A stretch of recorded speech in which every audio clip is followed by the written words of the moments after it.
Сәлеметсіздер ме оқушылар? Бүгінгі жаңа сабақ 11-ші сабақ. Жүзім жегісі келген қасқыр. Ертегі. Ертеде бір түлкі болыпты. Ол бір жүзім бақшасына келіп, жүзімдерге тойып жеп келе жатыр екен. Сол кезде алдынан қасқыр шығыпты. «Әй түлкі, тоқта, жүзімді қайдан жедің?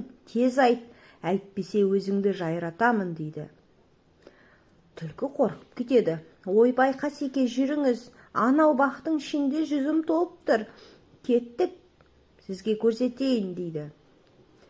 Сөйтіп, түлкі қасқырды өзінің күнде келіп жүрген үйреншікті тесігінен бауға кіргізеді.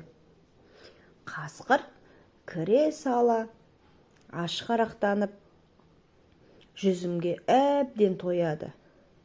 Сөйтіп қарны қампайып кетеді. Енді әлгі тесіктен шығайын десе, қарны кептеліп шыға алмай қалады. «Ойбай түлкі, көмектес! Мына жерден мен қалай шығамын? Сыймаймын ғой!» деп жыламсырайды. Түлкі күледі. «Қасеке, сонша жеп алғаның не? Артыңды ойламасаң, өзіңе сол керек. Мен кеттім. Қош сау бол» деп жөніне кете береді. Ал қасқыр болса, өзінің көрсе қызарлығының кесірінен тесіктен шыға алмай, кептеліп, сол жерде кешке дейін жатады. Оқушылар, бұл ертегіден қандай ой түйдіңіздер? Яғни, көрсе қызар болмау керек.